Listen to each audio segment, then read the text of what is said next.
Warahmatullahi wabarakatuh. Saya Winnie di 12 IPA 1. Jadi kesempatan kali ini saya akan menjelaskan tentang hak asasi manusia atau HAM. Yang pertama, pengertian HAM. HAM adalah hak dasar atau hak pokok yang dibawa oleh manusia sejak lahir hingga meninggal, yang diberikan oleh Tuhan Yang Maha Esa. Selanjutnya, macam-macam HAM. Macam-macam HAM terdiri dari 6. Hak asasi pribadi, hak asasi politik, hak asasi hukum, hak asasi ekonomi, hak asasi peradilan, dan hak asasi sosial budaya. Selanjutnya, latar belakang HAM. Yang pertama, kurangnya fungsi lembaga penegak hukum. Yang kedua, pemahaman HAM yang kurang merata. Yang ketiga, adanya pandangan HAM yang bersifat individualistik yang akan mengancam kepentingan umum. Yang terakhir, karena kurangnya ketaatan pada pelanggaran yang diberikan oleh pemerintah. Selanjutnya saya akan membahas tentang tragedi Simpang KKA. Tragedi Simpang KKA juga dikenal dengan nama insiden Dewantara atau tragedi Krueng Gekueh. Adalah sebuah peristiwa yang berlangsung saat konflik Aceh pada tanggal 3 Mei 1999 di Kecamatan Dewantara, Aceh. Saat itu, pasukan militer Indonesia menembaki kerumunan warga yang sedang menunjukkan unjuk rasa memprotes insiden penganiayaan warga yang terjadi pada 30 April di Cotmurong, Lokesumawe. Simpang KKA adalah persimpangan jalan dekat PT Kertas Aceh di Kecamatan Dewantara atau Aceh Utara. Insiden ini terus diperingati masyarakat setempat setiap tahunnya. Sampai sekarang belum ada pelaku yang ditangkap dan diadili peristiwa ini. Kronologi. Awalnya berkembangnya kabar mengenai hilangnya anggota TNI dari Kesatuan Den Rudal 001 Pulau Rungkom pada tanggal 30 April 1999. Anggota tersebut diklaim menyusup ke acara peringatan 1 Muharram yang diadakan warga desa Cotmurong. Klaim ini diperkuat oleh kesaksian warga yang sedang mempersiapkan acara ceramah maghrib tersebut.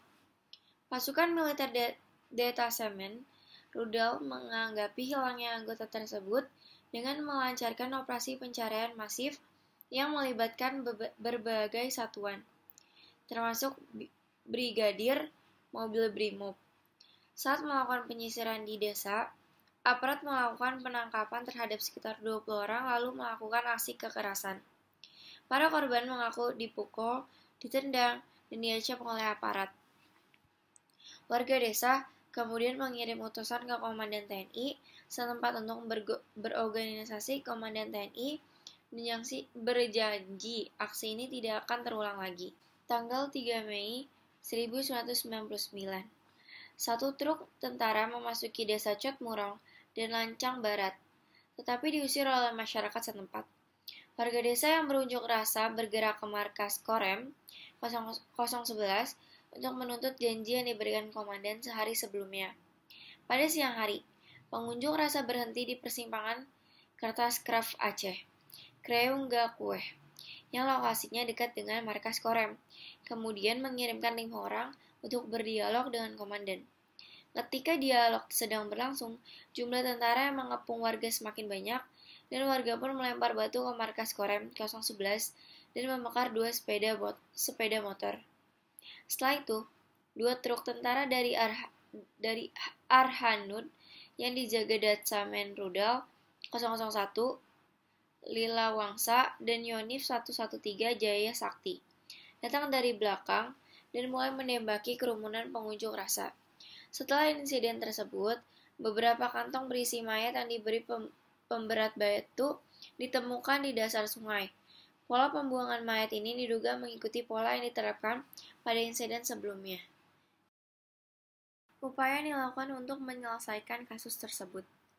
Menurut saya, seharusnya pemerintah lebih memperhatikan kasus tersebut, sesuai dengan yang dijanjikan para petinggi sebelumnya kepada warga Aceh. Dan sampai sekarang belum ada kejelasan yang tepat untuk menyelesaikan kasus tersebut. Selanjutnya, apa saja upaya pencegah pelanggaran HAM? Yang pertama, pendidikan karakter. Yang kedua, mempelajari HAM. Yang ketiga, menegakkan HAM dengan berbuat baik. Keempat, meningkatkan persatuan dan kesatuan. Dan yang terakhir, melakukan pengawasan upaya penegakan HAM.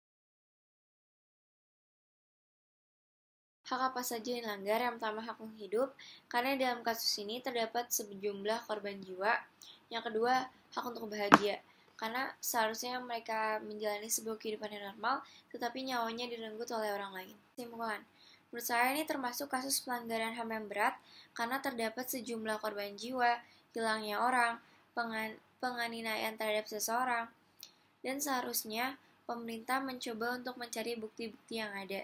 Contohnya CCTV yang ada di PT Kertas Kraft. Sekian dari saya. Wassalamualaikum warahmatullahi wabarakatuh.